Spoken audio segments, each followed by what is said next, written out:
The crystal chandeliers swayed gently above the ballroom, casting golden light across a sea of silk and diamonds. I stood frozen near the tall French doors, a glass of red wine trembling in my gloved hand. The laughter, her laughter, drifted in from the balcony like a blade wrapped in velvet. Sophia's voice, bright and triumphant, cut through the music. And then I saw him. Ryan Caldwell. The man who had promised me a future. The man whose quiet words of love had kept me waiting for 2 long years. Slowly dropped to one knee, right there, in front of everyone. The ring caught the light as he slipped it onto my sister's finger. Sophia's smile was radiant, victorious. The guests around them gasped, then burst into applause. Rain began to hammer against the tall windows, heavy drops racing down the glass like tears the sky could no longer hold back. My heart didn't shatter with a sound. It simply stopped. For one terrible moment, the entire world narrowed to that single scene, my sister's glowing face, Ryan's proud smile, and the ring that was never meant for me. I felt the wine glass tremble harder in my fingers. A single drop of red slipped over the rim and stained the white silk of my glove, like blood on snow. But I didn't scream, I didn't faint, I didn't even drop the glass. Instead, I forced my lips into a smile so tight it hurt. I raised my glass toward the happy couple on the balcony and said loud enough for those nearest to hear to the happy couple, "May you find everything you deserve." My voice sounded calm, almost warm. Only I knew the lie hiding behind every word, because in that single heartbeat, I had lost everything. The man I loved, the future I had quietly built in my dreams, and the last fragile piece of my reputation in London society. I had lost it all in one rain-soaked night. Around me, the ballroom continued its glittering dance. Ladies whispered behind their fans. Gentlemen raised eyebrows and exchanged knowing glances. The music swelled again as if nothing had happened, as if my entire world hadn't just been ripped apart under these crystal lights. This was the world of the Ton Beautiful, polished and utterly merciless, a world where a single public moment could destroy a woman forever, or crown another in her place.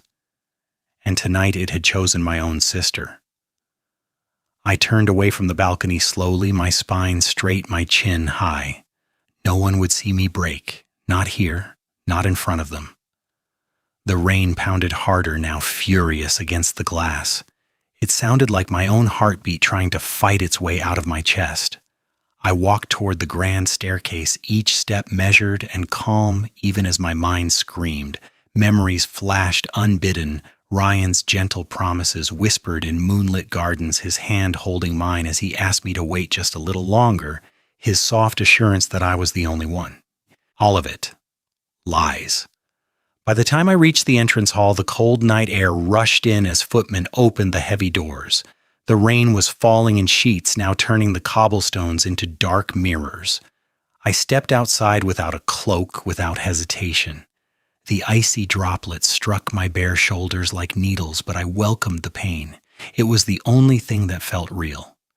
Behind me, the music and laughter of the ballroom faded into the storm. I stood alone on the wet steps, rain streaming down my face, mixing with the tears I had sworn I would not shed in public. In that moment, something inside me shifted. Not hope, not yet, but a quiet, burning resolve. I would not cry here. I would not give them the satisfaction of seeing my pain. Tonight I had been betrayed by the 2 people I trusted most in this world. And tomorrow I would begin to decide what remained of Emma Caldwell. The rain kept falling, washing over London, as if trying to cleanse the cruelty of what had just happened. But some stains run deeper than rain can ever reach. The rain had followed me home. It drummed against the carriage roof the entire way, relentless, as if it wanted to wash away every trace of that glittering ballroom. But nothing could wash away what I had seen. By the time I stepped through the front door of our townhouse, the scandal had already begun to spread. Whispers traveled faster than carriages in London. Servants avoided my eyes. A maid I had known for years quickly looked away, her cheeks flushed with second-hand shame. I climbed the stairs slowly, each step heavier than the last. My wet gown clung to my skin like regret. When I finally reached my bedroom, I closed the door behind me with a soft click that sounded far too final. And then the silence hit. No music, no laughter. Just the hollow echo of my own breathing. I stood in the center of the room for a long moment, staring at the small writing desk where Ryan's letters used to wait for me, neatly tied with a blue ribbon. 2 years of promises, 2 years of quiet hope. My hands began to shake. I crossed the room, pulled open the drawer, and took out the bundle. The paper felt warm, almost alive, as if it still carried his voice. One by one, I fed the letters into the fireplace. The flames caught quickly, hungry and bright. Golden edges curled black. Words I had read 100 times, my dearest Emma. When the time is right, you are the only one I see. Turned to ash and drifted up the chimney like ghosts finally set free. I watched them burn until my eyes stung. Next came the small gifts, the pearl bracelet he had given me on my last birthday, the pressed rose from our secret walk in Hyde Park, the silver locket with a lock of his hair. Everything into the fire. Each piece that disappeared felt like another part of me crumbling away. By the time the last spark died, the room smelled of smoke and loss. I sank to the floor beside the hearth, my back against the cold marble, and drew my knees to my chest. I had been so patient, so understanding, so certain that love rewarded those who waited quietly, now that patience tasted like poison. A soft knock broke the silence. Emma, dear, it was Mrs. Beatrice Langford, my oldest friend, a widow, who had always spoken her mind when others dared not. She didn't wait for permission. She entered quietly, closing the door behind her with care. One look at my face at the empty fireplace and she understood everything. She crossed the room without a word and sat beside me on the rug, her black silk gown pooling around her like midnight. For a long time she simply let the silence sit with us. Then gently she spoke. They are already talking, Emma. The whole town is buzzing with it. Some call you the poor abandoned sister, others say you must have lacked something. Charm, passion, fire. Her voice was soft, but the words cut deep. I closed my eyes. The shame burned hotter than the fire had. My parents. I whispered, my throat tight. They said almost nothing when I came home. Mother only looked at me with that disappointed sigh and suggested I should accept reality. That perhaps I had expected too much. Beatrice reached out and took my cold hand in hers. Accept reality, she repeated quietly, or accept defeat. I felt tears rising again, but I swallowed them down hard. I had promised myself I would not cry tonight. I keep seeing her face. I admitted, my voice barely above a whisper, Sophia smiling as if she had won a prize. And Ryan, he looked proud. As if betraying me was the most natural thing in the world. The pain rose like a wave threatening to drown me, betrayed by the man I loved, betrayed by my own sister. The two people who should have protected my heart instead of shattering it. Beatrice squeezed my hand. Staying here will only kill you slowly, Emma.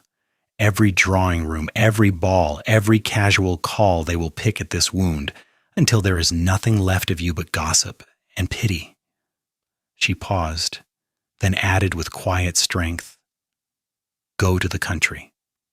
Your Aunt Evelyn has been asking for you. The air there is cleaner, the eyes fewer. Give yourself time to breathe again, time to remember who you are when no one is watching. I stared into the dark fireplace at the gray ashes that were once my dreams. For the first time since the balcony, something stirred inside me, not hope, but a faint, stubborn spark of survival. Kneeling in silence had brought me nothing but heartbreak. Perhaps it was time to stop kneeling. I lifted my head and met Beatrice's steady gaze. "You're right," I said slowly. The words felt heavy but true. "I can't stay here and let this consume me." A quiet resolve began to take root beneath the pain. The next morning, the carriage was prepared before breakfast. My mother offered only a brief, awkward embrace at the door. My father stayed in his study. Neither of them tried very hard to stop me. As the carriage rolled away from the London streets, I looked out the window one last time.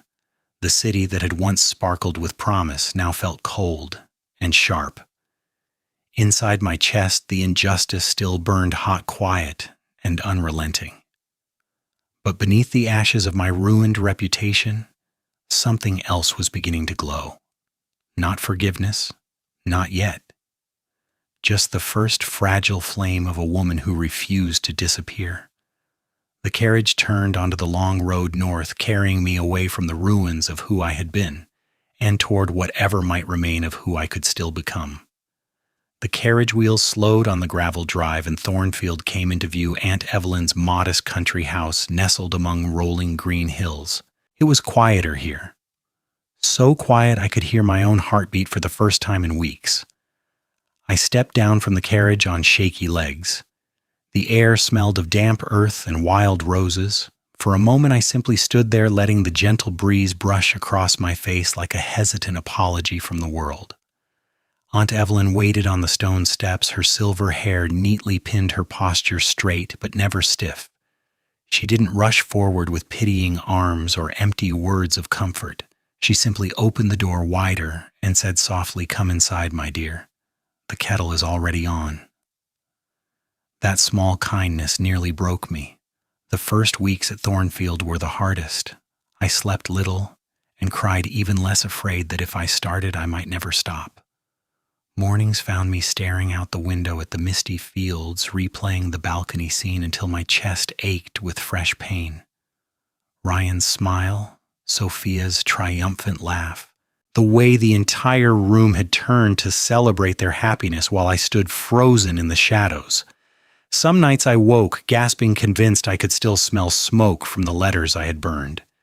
Aunt Evelyn never pushed. She simply left small tasks on my writing desk, a ledger that needed balancing, a list of household supplies, a book of poetry left open to a particular page.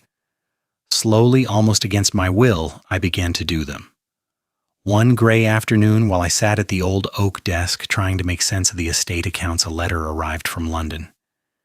Mrs. Beatrice Langford's elegant handwriting stared up at me. I hesitated before breaking the seal. Her words were direct as always. "You are not what happened to you, Emma. You are what you choose to become after it. Start small. One page of numbers, one walk in the garden, one decision that belongs only to you." I read the letter 3 times, then folded it carefully and placed it in the drawer. That same week, Aunt Evelyn took me to the village. We visited the small schoolhouse where local children gathered for lessons when weather permitted. I watched them crowding around a single battered book, their faces bright with curiosity despite threadbare clothes and empty stomachs. Something inside me stirred a quiet ache that felt different from my own sorrow. A few days later, I returned alone. I brought a few of my own books, simple ones at first. Then I stayed to help the children sound out words, my voice surprisingly steady. Their laughter, unburdened and genuine, felt like sunlight breaking through long clouds. It was there in that modest schoolroom that I first met Mr. Edward Harlan. He was sorting donated books at a worn wooden table, his sleeves rolled up, ink stains on his fingers. Tall, thoughtful, with kind eyes that seemed to see more than most people allowed. "Miss Caldwell," he said with a small nod, as if my name carried no scandal, no weight of London gossip. "I hear you've been reading philosophy lately. Might I recommend something lighter for the children, but no less meaningful?" We spoke for nearly an hour that afternoon about books about knowledge as a quiet form of freedom, about how a single well-placed idea could change the course of a young life. He didn't treat me like a broken woman in need of rescue. He spoke to me as if I still had something valuable to offer. His quiet respect planted the first real seed of strength inside me. Months passed in a gentle rhythm. I learned to manage Aunt Evelyn's household accounts with growing confidence. I read late into the night, not romance, but works on reason, resilience, and self-worth. Each new idea felt like a small brick laid carefully in the ruins of who I had been. Through Beatrice's regular letters and Aunt Evelyn's patient guidance, I began to understand a truth that frightened and freed me at the same time. A woman did not need to be chosen to be worthy. She could choose herself.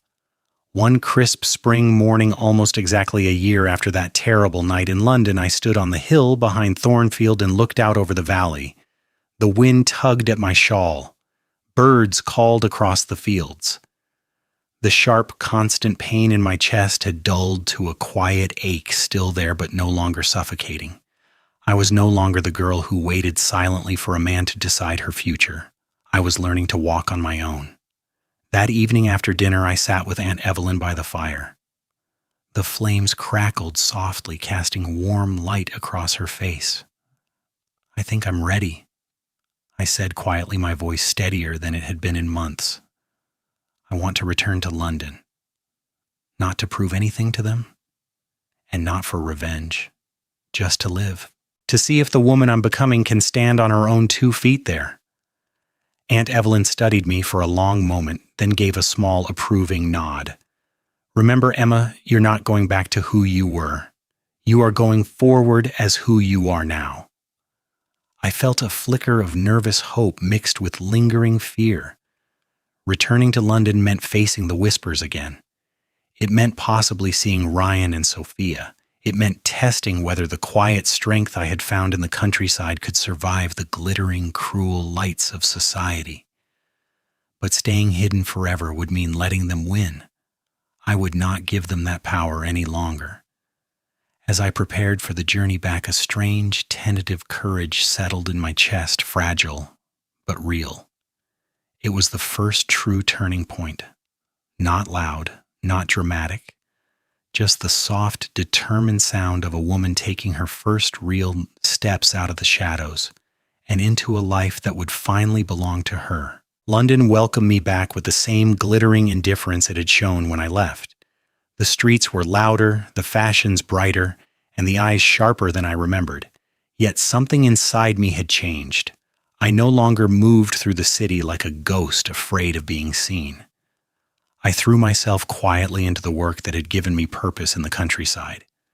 The Brightwell Foundation welcomed my help with sorting books and organizing lessons for children in the poorer districts. Each afternoon spent there felt like steady ground beneath my feet. One crisp afternoon, I found myself at a private exhibition of rare books and miniature paintings in Mayfair. The room smelled of old leather and fresh ink. Sunlight slanted through tall windows, illuminating delicate canvases and heavy tomes. I was examining a volume of botanical illustrations when a deep, measured voice spoke just behind me. "Thornton's Temple of Flora. A fine choice, though this edition is missing the hand-colored plates that truly bring it to life." I turned slowly. Lucas Harrington, the Duke of Westmoreland, stood a respectful distance away. Tall, impeccably dressed in dark charcoal, his expression serious yet composed. His eyes, sharp, intelligent, and unexpectedly kind, held mine without pity or curiosity about my past. For a moment my breath caught. He continued, as if we were simply 2 people who shared an interest in beautiful things.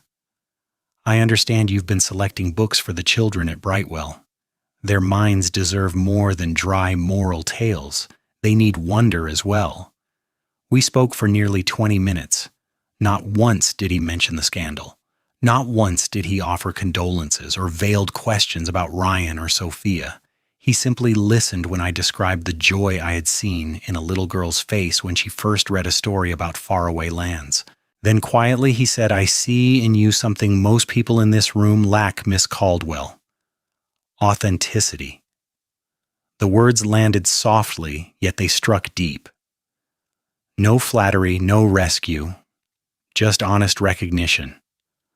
For the first time in over a year, I felt seen not as the abandoned sister, not as an object of pity, but as myself. As the afternoon continued, I noticed another man watching our conversation from across the room. Lord Theodore Ashford, the Duke's closest friend. Tall and lively, where Lucas was reserved, he had a quick smile that didn't quite reach his eyes when they landed on me. I could sense his initial wariness, the protective instinct of a loyal friend. Later that week, at a larger charity gathering, Lord Theodore approached me while I was organizing a stack of donated volumes. His tone was polite but testing. "You've thrown yourself into this work with surprising dedication, Miss Caldwell." I met his gaze steadily. Surprising because of who I once was, or because society expects me to hide? He paused, then gave a small, genuine nod. "Fair point. I admit I wondered, but watching you these past days, you don't perform. You simply do. That's rarer than you might think." His suspicion softened into quiet respect over the following encounters. He even began offering practical help connections for more books, suggestions for reaching more children. With each passing week, something inside me shifted further. The old pain was still there, a dull ache that flared on certain nights when memories crept in, but it no longer defined every hour of my day. I was becoming more than the woman who had been betrayed on that rain-soaked balcony. Then came the evening of Lady Whittaker's grand ball. The ballroom glowed with hundreds of candles. Music swirled. Laughter rose and fell like waves. I had just stepped away from a conversation when I felt the air change. Sophia and Ryan entered together. She wore deep crimson silk that caught every light. He looked as handsome and confident as ever. They moved through the crowd with the ease of those who believed time had forgiven them. My stomach tightened. They spotted me near the refreshment table. Sophia's smile faltered for the briefest second before she composed herself. Ryan's expression held a trace of discomfort masked as concern. They approached. "Emma," Sophia said softly, her voice carrying just enough for nearby ears to hear, "It's been so long. We hoped we might speak, to put the past behind us, for the sake of family." Ryan added, his tone carefully warm. "We never wanted you to suffer, Emma. Truly." The words felt like salt pressed into an old wound. I felt the old fear rise, the instinct to be polite, to smooth things over, to disappear into good manners. But something stronger held me steady now.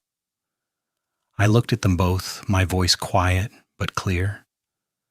"I appreciate the thought, but some distances are better kept. I wish you both well. From afar." I offered a small composed nod and turned away before either could reply. Whispers rippled through the room like wind through dry leaves. I kept my shoulders straight even as my heart raced. Later, as the evening wore on, I slipped outside to the quiet garden for air. Moonlight silvered the paths. The distant music felt muffled and far away. Footsteps approached on the gravel. Lucas Harrington stopped a few paces from me, his presence calm and solid in the cool night. "I saw what happened inside," he said simply. "No judgment, no drama." I let out a slow breath. They wanted a public performance of reconciliation. I chose honesty instead. He was quiet for a moment, studying the moonlit fountain. Then he spoke, his voice low and deliberate. "I don't need to rescue anyone, Miss Caldwell. I have no interest in playing the hero. I simply find myself wanting to stand beside a woman who isn't afraid to stand alone." The words hung in the quiet garden air. Something long, frozen inside my chest, stirred a gentle, unexpected warmth. My heart gave a single startled beat, as if waking after a very long sleep. I looked up at him. Those sharp eyes held no pity, only quiet truth. For the first time in many months, I didn't feel the need to look away. The night breeze moved between us, carrying the faint scent of night-blooming jasmine. And in that simple garden moment under a sky scattered with stars, I felt the first real flicker of something I thought had died on that rainy balcony long ago. Not love, not yet, but the possibility that I might still be capable of feeling it again. The rain returned on the day the final truth arrived. It fell softly this time, a steady whisper against the windows of Aunt Evelyn's drawing room at Thornfield. I'd come back to the countryside for a few quiet weeks, seeking peace after the growing whispers in London. Lord Theodore Ashford had ridden out unexpectedly that morning. His face was serious as he accepted a cup of tea from Aunt Evelyn and asked to speak with me alone. We sat by the fire. "Miss Caldwell," he began carefully, turning his hat in his hands. "What I'm about to tell you was never meant for gossip. I learned it through business connections. Ryan Caldwell's family carried heavy debts, the kind that could ruin a man. Sophia's uncle passed away last year, leaving her a very large inheritance. That money, it was the real reason he moved so quickly." He paused, watching my face. Ryan didn't choose Sophia because his heart suddenly changed. He chose the solution to his problems. The passion was convenient. The words landed like stones in still water. I sat very still, listening to the rain tap against the glass. For a long moment, I waited for the old pain to surge up and swallow me again, but it didn't come as fiercely as I feared. Instead, a strange, heavy clarity settled over me. So that was the truth behind the glittering proposal on the balcony. Not love, not even passion. Just cold calculation dressed in romantic words. Later that same week, Sophia arrived at Thornfield unannounced. She looked thinner than I remembered her usual brightness dimmed. We met alone in the small sitting room overlooking the garden. The rain had eased into a soft drizzle. For several minutes we spoke of safe, empty things, the weather, the journey, mutual acquaintances. Then the silence grew too heavy to ignore. I looked at my sister and spoke the words I had carried for so long. "Sophia, you didn't take him because you loved him, and I didn't lose him because I lacked love. We were both trapped by expectations that served neither of us. You reached for security dressed as passion. I waited for a promise that was never real." My voice remained calm, though my hands trembled slightly in my lap. Sophia's eyes filled with tears. She didn't deny it. She simply looked down at her clasped hands and whispered, "I thought it would be enough, that feelings would come later." I felt the last sharp edge of betrayal loosen inside my chest. I didn't offer easy forgiveness. Some wounds don't heal with pretty words, but I also didn't cling to hatred any longer. "I'm choosing to let this go," I said quietly, "not for you, not even for me alone, but because I refuse to let the past decide who I become." When Sophia left that afternoon, the carriage wheels crunching on the wet gravel, I stood at the window and watched until it disappeared down the lane. The knot of anger I had carried for so long finally began to unravel. In its place remained a quiet, solemn peace. A few days later, on another rainy afternoon, Lucas came to Thornfield. He found me in the library where gray light filtered through the tall windows and the scent of old books filled the air. I was sorting letters for the foundation when he entered, his coat damp from the rain, his presence filling the room without demanding attention. We spoke for a while about ordinary things, the latest books we had read, the progress of the children's programs in London. Then the conversation grew quieter, more intimate. Lucas set his cup down and looked at me directly. "Emma," he said, using my given name for the first time without formality, "I have watched you these past months. Not as someone who needs saving, but as a woman who has learned to stand on her own. I don't want to offer protection or rescue. I want to build a life with the woman I respect. The woman who doesn't need me to complete her, only to walk beside her as an equal." His voice was steady without grand gestures or kneeling. No flowery vows, just honest, quiet truth. Rain pattered gently against the window panes as I looked into his eyes, those sharp, intelligent eyes that had never once seen me as damaged goods. My heart, which had been guarded for so long, opened just enough to let warmth in. "I accept," I whispered, my voice thick with emotion. "Not because I need someone to lean on, but because I have finally found someone I can stand beside without losing myself." A slow, genuine smile softened his usually serious features. He reached across the small table and took my hand, his touch warm and certain. In that simple moment, with rain singing outside and books whispering around us, something beautiful and real took root. Our wedding was quiet and intimate, held on a clear autumn morning at the small chapel on the Harrington estate. Golden light streamed through the stained glass windows. Only a handful of people attended: Aunt Evelyn, Mrs. Beatrice Langford with her knowing smile, and Mr. Edward Harlan, who had become a trusted friend and ally in our shared work. Sophia and Ryan were not there. Their absence felt neither triumphant nor painful. It simply was. I wore a simple gown of ivory silk. No excessive lace, no dramatic veil, just elegance that felt like me. As I stood beside Lucas and spoke my vows, my voice clear and steady, I felt no desperate hope or lingering fear, only calm certainty. We didn't take a long wedding journey. Instead, we returned to London and began building our life together immediately. I took charge of the Harrington Charitable Foundation, expanding its reach to educate young women and children across the estates. Lucas supported my vision without ever trying to control it. We worked side by side, two people who respected each other's minds as much as their hearts. On quiet evenings with Mrs. Beatrice and Mr. Edward often joining us for dinner, laughter would fill the rooms. Real laughter, the kind born from genuine connection. Sometimes when the rain fell softly against the windows, I would think back to that terrible night in the ballroom. The pain had not vanished completely, but it no longer held power over me. True justice, I had learned, was never about revenge. It was about becoming the best version of myself and choosing to stand beside someone who saw my worth without needing to save me. Sometimes losing everything is the only way to discover what is truly valuable. And in Lucas Harrington's quiet strength, in the work that gave my days meaning, and in the woman I had become, I had found more than I had ever dared to hope for. Finally, let me send my deep thanks to you. Thank you for listening and for allowing this story to speak to your heart. The Wild West still holds countless truths, some painful, some tender, all worth remembering. Stay with us, subscribe, comment, and invite others to discover these untamed stories, from our hearts to yours. Thank you for being part of this journey. Aviso Legal Barra Disclaimer.